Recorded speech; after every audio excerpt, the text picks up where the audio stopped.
Welcome to Channel 17, the Town of Colonie Government Channel.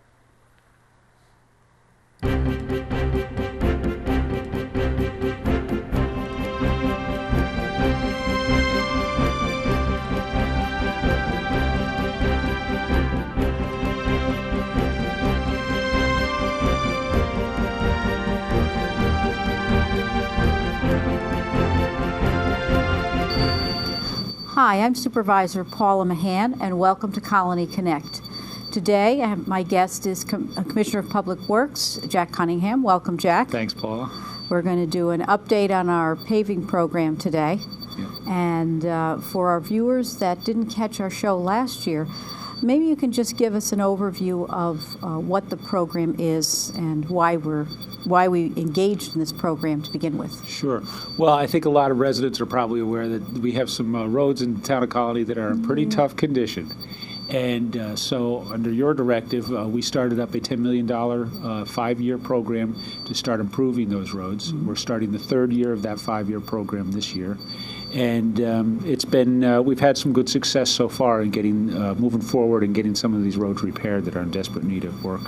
Excellent, yes. And we, I don't know where the last 2 years went, but entering the 3rd program, do you feel as, or the 3rd year of the program, do you feel as though we're on schedule or ahead of schedule or behind? Well, I'd say we're probably slightly ahead of schedule from where we anticipated we would be at this point, both in the number of roads that we've been able to complete and also the money that we've spent. We're a little bit, I wouldn't say we're over budget, but we've been able to get more accomplished in the 3 years, or the first 2 years in this year, than we anticipated we'd be able to get done. So we may actually end up getting all of the $10 million project done in less than 5 years. Okay, which would be great because the roads would be paved faster. Correct. I know that we've made some changes regarding the approach that we took.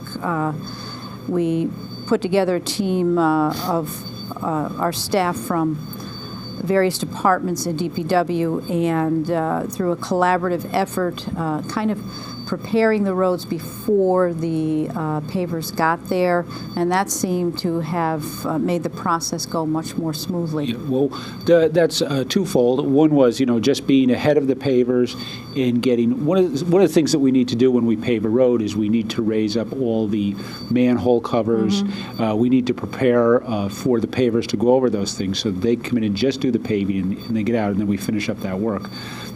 So one of the things that we've done is we've coordinated the preparation of that work to be ahead of those pavers so that the paving companies are not slowed down by our process.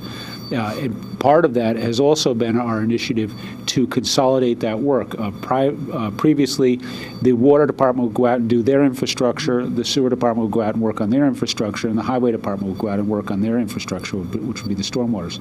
What we did was we put a crew together of individuals from all 3 departments, and when they get to the road, all 3 of them work together to get that one road prepared. So it makes the whole process, it streamlines the process, it lets it go much more quickly, and it makes us much better able to coordinate with the pavers and getting ready to have them come in and do the paving. So that's been a big success. We've been very happy with that. It seems like a much more efficient way of doing business with the staff working together from various departments. They also get exposed to some of the work that some of the other departments do, which I think is helpful, gives you a better understanding as to why certain departments do certain things to prepare, for example, in this case, for our roads to be paved. Right. It seems like a simple process, but there's a lot involved in it. And we have received an awful lot of positive comments from residents. Well, that's good to hear. And everybody's waiting for their street to be paved.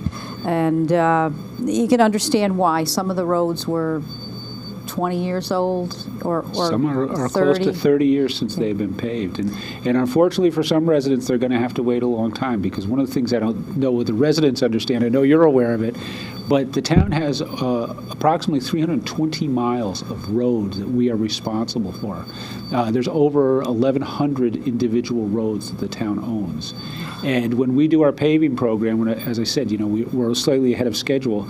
We're only doing about 10 to 12 miles of road a year, and we're only covering about 35 roads per year. So if you look at 300 miles of road and 1,100 roads, you can see that it takes a long time to get through to every single road. It does, but I think that, it's cumulative. Each year, that number gets higher and higher, that Right. you've accomplished getting certain roads paved. And you have to start someplace. That's right. And we can only work during the season that we have. Being in the Northeast, we have a certain time span that we can actually pave. Correct. So all of those things come into play. But hopefully, by doing a 5-year plan, and maybe in the future that'll have to be extended at some point. Obviously, with the number of roads we have and the condition that a lot of them are in. But once you get into a period where everything is more or less up to date, the best you can get it. It's more maintenance and not letting it go so long as we move into the future. But there are an awful lot of roads to pave, and I know that you had to develop a rating system with your staff Correct. as to which roads do we pave first, and what is the plan over the 5 years. Right. And that's rated like a the number system? Yeah, the ratings really go from 1 to 10, but anything below 5 is considered a dirt road. So the town has no dirt roads. So our rating system is really between 5 and 10, 5 being a paved road that's in its worst condition, 10 being a road that's in its best condition. And so we have a significant number of roads that fall in the 5, 6, and 7 category, and those have been our primary focus throughout the program. Now, part of what we do when we go in to fix these roads is we also look for roads in the immediate vicinity that we may be able to do some minimum maintenance to extend the life of that road. Right. And so some areas may see us go in and do work on a road that may not initially look like it needs to be paved, but some of that work is really to prolong that life. And because we're in the area, from a cost perspective, it's much more cost effective to do that at the same time we're fixing the older roads than to come back 5 years from now and repave the entire road. That makes sense. Yeah. Especially when you have the crews and the equipment and the materials there. Again, if you can extend that lifespan, it gives you some time to work on the streets that are in more of a need of actual paving. For this year, for 2012, when will we actually start? The asphalt comes in around April. The asphalt plants start operation usually in the April, or between the end of April and the beginning of May. So that's when we are able to start actually doing our paving plan, executing our paving plan. So those plants operate independent of us. We need to look at their schedule, and then we build our schedule around them. So what are we planning for this year, for 2012? More of the same, basically. We've got, right now, we have a program that hasn't been finalized yet, but in general, we have identified about 40 streets, another about 11 miles of road that we're going to go in and pave. Most of those roads are in the 5, 6, and 7 category. And so those are the areas we're looking at. When we also do the plan, we look at different areas of town so that we can make sure we're paving in all of the town and not just in one section. Right. So we have areas identified around town that we'll be going in, and usually we're in a neighborhood and we'll do several streets in that neighborhood and then move on to another neighborhood. Yeah, I've noticed a big difference driving, around town. When you do hit an area that the streets are done now, they're paved. And it does make a huge difference. It's almost like bringing life back to the neighborhood. Yep. You wouldn't think that because the road is certainly, we think of just traveling back and forth, whatever, but really does, not only for safety purposes, but for the appearance of the areas. It really does make a big difference. And again, we just keep getting positive feedback on the job that everyone is doing, and you wish that you could just wave a magic wand and everybody's streets could be paved and we're all done in one swoop. But it is a long process. But I think it was a great move to put together a longer-term plan and stick with it and dedicate a certain amount of money that's strictly going to go to the paving and the drainage program. And I think that's, one of the things that we desperately needed. So we're into the third year already. Now, you talked a little bit about if you're in an area that a road is being paved and there are some other streets that could use some repair. So obviously, when you're actually paving a street, you replace the entire street and the... Not necessarily, depending on the condition of the road and condition of the base of that road. Okay. Some roads we do go down right to the bottom of the road and we start pretty much from scratch and rebuild the road. But there are other roads that are not quite in as much disrepair, and so we do what's called a mill and fill, where we'll take the top coat and we regrind it and reset it down as a new subbase, and then we put a top coat on top of that.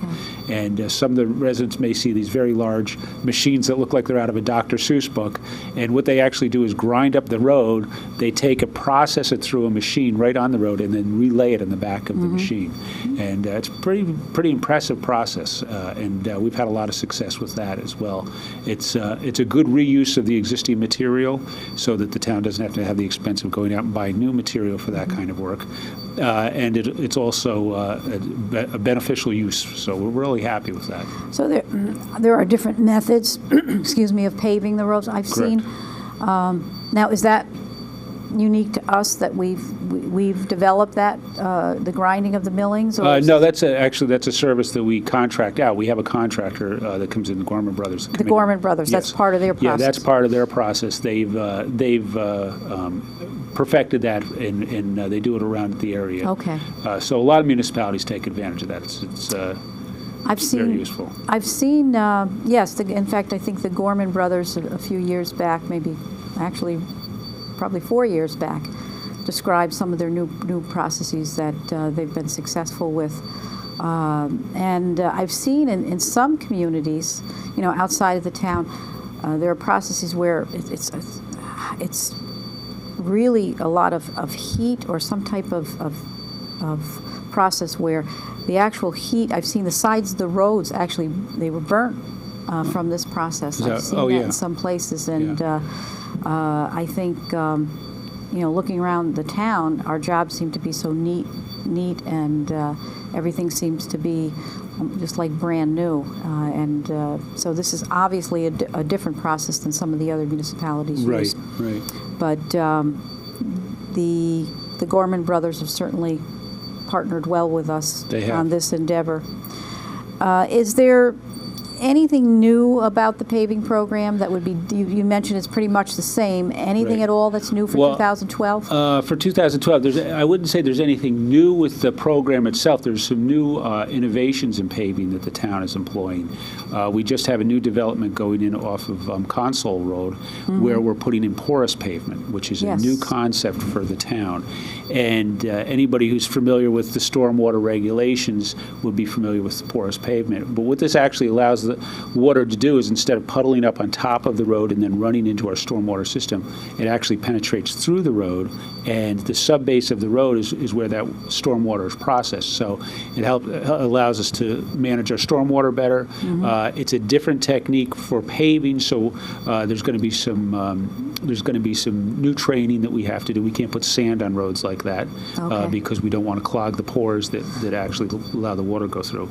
But these are new innovations in paving that we're going to start to deploy throughout the town, and hopefully over the long term they'll help us not only with our paving program but also with our stormwater program. Yeah. I think I may have seen the area where we're doing that. Is that near the Guidarelli project? Yes, it is. Okay, that's their project. Yes, I've heard all about that process. And residents may see signs on that road indicating that it's a porous pavement project. The other area where we have some porous pavement is not on public property, but in the Leah Toyota dealership, where they extended their parking lot and used porous pavement over there as well as a stormwater practice.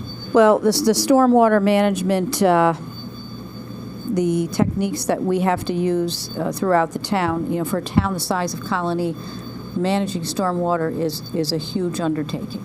And these are mandates that we have to follow. I think, years ago, nobody thought about stormwater the way they do today, and how it impacts on the environment. If it enters, we have dirt and different things that are entering our water systems that do have a negative impact. Maybe for some of our listeners that maybe built their houses 30, 40, 50 years ago that maybe don't know a lot about stormwater management, what are some of the things that we have to follow as a community in order to meet the mandates for stormwater management? Well, one of the interesting parts of stormwater management that I found in dealing with residents is that people don't differentiate between the different types of water that they have to deal with throughout town. Stormwater is considered the water that basically comes down from rain that runs off, and it will run into tributaries and streams. There are other areas like groundwater that we do not handle, but that's the water table, and that rises and lowers based on the amount of water that's coming through the town based on the storms that we've had. But the stormwater itself is the thing that the town is charged with trying to manage.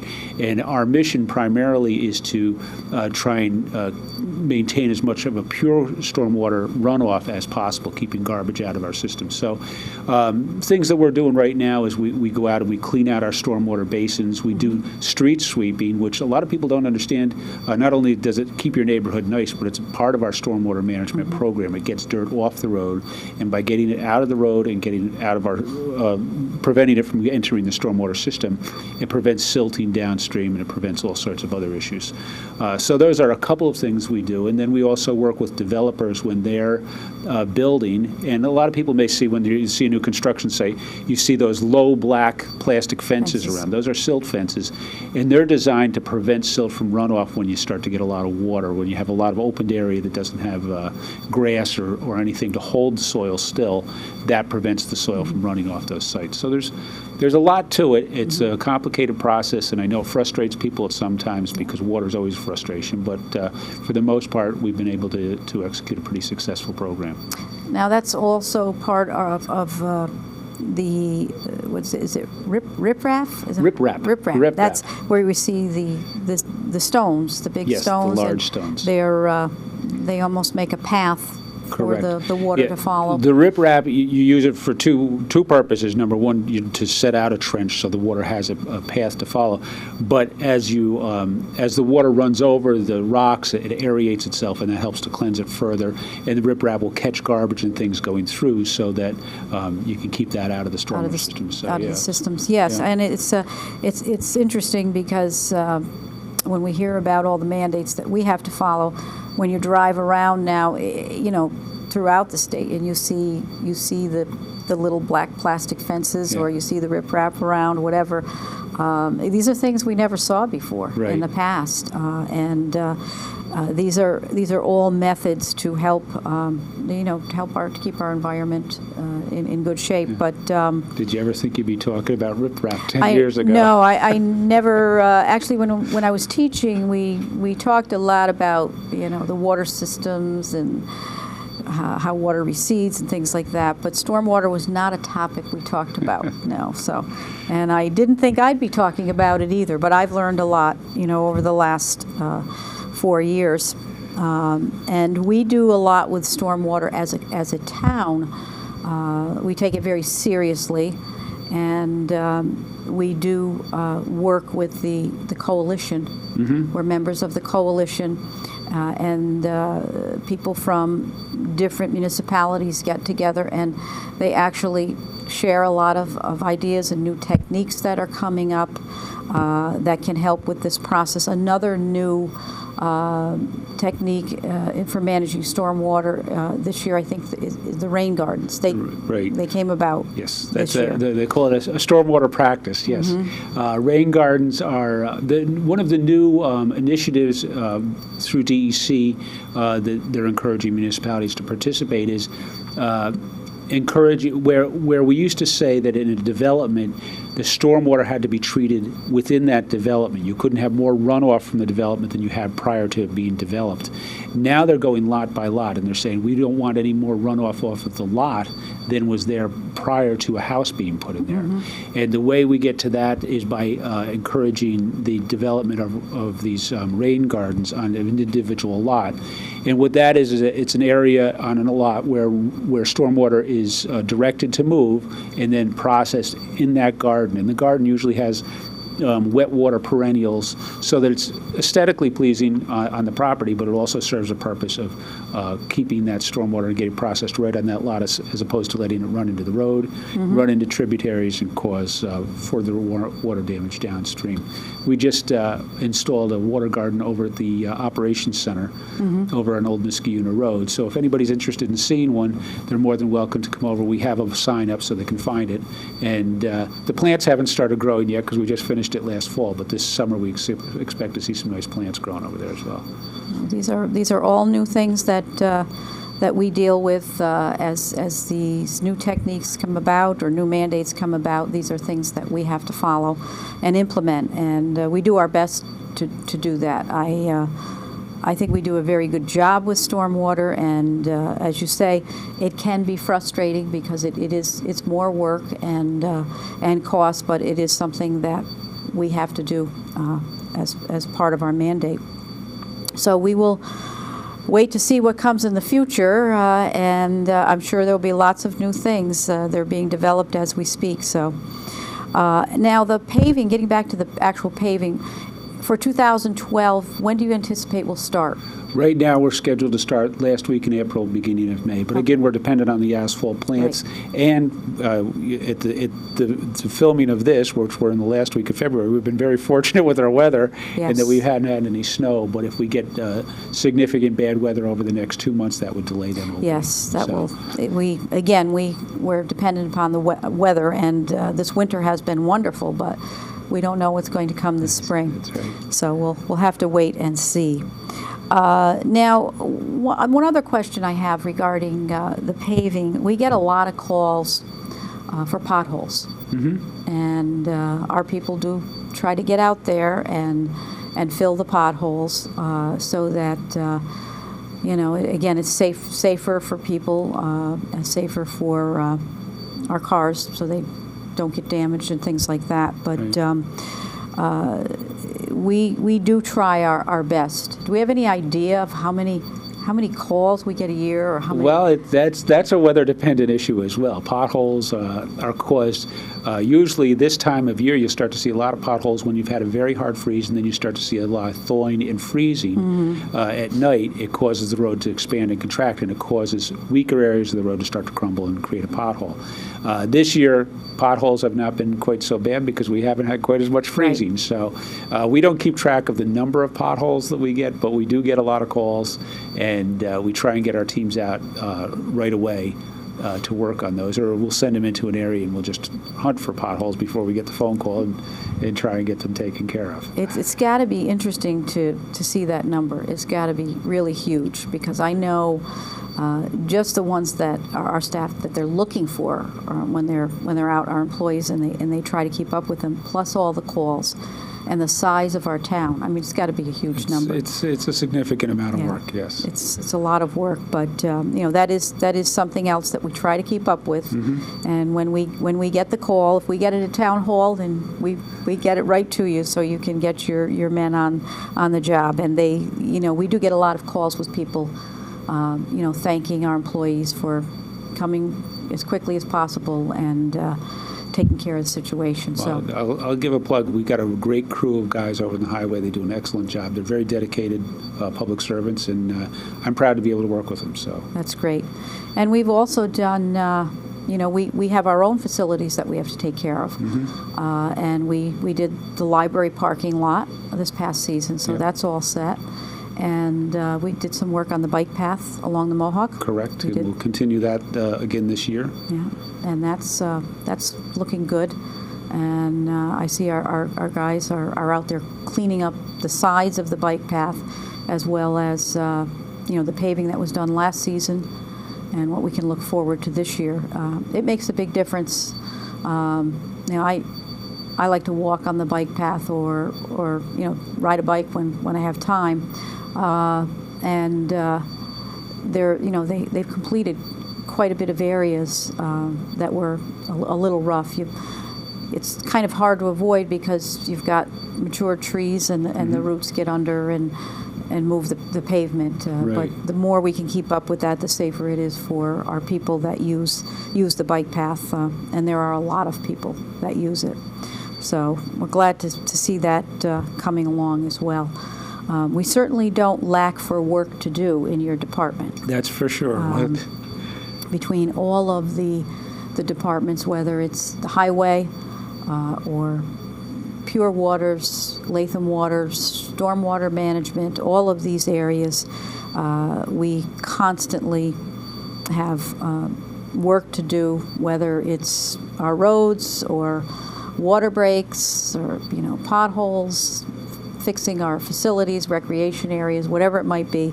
Assisting moving houses. Assisting moving houses. That was our latest adventure. That's our later. And that worked out. It worked very well. We did get the house that was donated by Mr. Campito for our municipal training facility on Wade Road. We have 2 houses that were donated, and actually the one is there now. And that's a big project. When that's done, our training facility, which trains all of our volunteer fire departments use it, our EMS, police, emergency management, our fire services, they all use it for training, as well as outside agencies that use it. So it will be one of the premier settings for training in the region. So we look forward to that getting done as well. We have, we're never bored, that's for sure. One thing we don't have enough of is we run out of time, and we have to just keep going from year to year, depending on the weather. Those are some of the updates regarding the paving plan, the drainage plan, a few things that are going on in town. Of course, this spring, we hold our breath and hope we don't have a lot of flooding. We've had our share. The last, with the hurricanes and the storms that we've had, we were fortunate in town. We were able to manage what we had compared to other areas, Rotterdam Junction, the Amsterdam area, Schoharie, out through there. They were devastated. We had our issues, but we were able to manage them. And you mentioned something earlier when we were talking about stormwater management. You talked about runoff from stormwater and groundwater. And for the average resident, it's difficult to know what it is. And groundwater is very difficult. There's not much that we can do. It does, when we have a real rainy spring or summer, whenever, it does create a lot of issues for people. But we do our best to deal with that. I know we've visited some sites together of some of the streams and how high they get, and try to look at ways for our staff to mitigate some of those problems. But again, we do the best we can. One last thing, I've been getting calls, and I know you've been getting calls. It's been a very nice winter, different than a lot of our other winters. I know last year we had tons of snow, and we've been getting a lot of calls on what impact has this weather had on our maintenance program, as far as cost, as far as what we've prepared for the months that we still have to deal with in 2012. We don't know what spring will bring, but we always have to be cautious during late October, November, December. Correct. So how are we looking? Obviously, we haven't had to spend a lot this winter. But how are we looking with that program? Well, one of the things that, and we've talked about this, that people don't take into account when we start talking about the expense of winter maintenance is that our budgets run from January to December. So seasonally, we think of winter from November to March. our budget is, we're only really 1 month into our 2012 budget. Well, almost 2 months into it. But based on where we are, we see that we'll probably have some significant savings in, for example, overtime and fuel costs, given the fact that we haven't had to go out and plow. A lot of people assume that we save a lot of money in salt, and although we will save some money in our salt budget, under our state contract, we agree to purchase a certain volume of salt each year. And so we will have to buy that salt, and then we will be storing it if we don't use it by the end of this winter. And we'll recognize the benefit of that savings in the 2013 budget by having a supply of salt that we can kick off from. But we're probably looking at savings in well over $100,000 in winter maintenance this year. Okay. And but again, we still have to go through November and December, and we've had some pretty tough tough Novembers and Decembers as well. So we don't know where we're going to end up with that. Yeah, that's true. You know, we think of, I hear a lot of people talking, about what a great winter it has been, and we look at springs around the corner, that we made it. Yes. We're there, we're safe, but we still have to prepare for, those winter months that cover the rest of the year. But at least we're in a position where we have salt, and we're prepared, and we'll do what we need to do, and we'll just keep our fingers crossed that we have a nice winter like we've had this year. But other than that, I mean, we've covered quite a few things in your department. Anything else going on in your department that's interesting? I'm glad you brought that up, because there was one other item I'd just like to make residents aware of, and that is that beginning in this year, we are going to be taking over our leaf collection process. Yes. For the most part, we are going to be partnering with County Waste, who used to do all of our leaf collection, but we will have our own trucks on the road, and we'll be doing our own leaf collection this year. And so there'll be some changes to the program, and we'll be notifying through our annual leaf collection leaflet what those changes will be, so residents are aware. Functionally, it will operate close to the same. People will have designated days when their leaves are being collected, but those days may be changing. The phone number to call into will now be to the Highway Department instead of the Environmental Services Department. And so there'll be a few changes coming along, and I just want to alert people to keep their eye out for those changes, and keep us posted if they see any decline in service, because we certainly don't want to have that happen. Well, we'll make sure that we get notifications out regarding the changes, and to be sure that people know. But again, if they have any questions along the way, the number to call would be? They can call my office at 783-6292, and they can ask for me, and I'll get back to them. 783-6292. 783-6292. And ask for Commissioner Jack Cunningham. Correct. So we'll make sure you get all those calls. I appreciate that. No, that's a great service that people really, really appreciate, and it's a service that's free to our residents. We put a lot into it, and it does help people to manage their homes and all of the leaf collections that they do throughout the season, and it works out well. Sometimes we'll have a little glitch where there'll be a change of date or whatever, but I know this past year we had a late season. And I know we were in conversation and checking out the roads and places where we needed to hit. So we did put people on later shifts and tried to catch as many of those areas as possible. And once again, kudos to our staff. They did a wonderful job. Certainly did. And once again, it's a big town. People have to realize that, and I think most people do. Yep. And they do appreciate the job that our people do. So just like to give a little plug there. That's right. They do a terrific job out there. Okay. Well, I think we've covered all the areas. No other surprises? No surprises. Okay. So. All right. Well, we'll keep moving in a positive direction. I really appreciate you being here today, to provide this update. These are things that we get a lot of questions on. People want to know when their roads are going to be paved.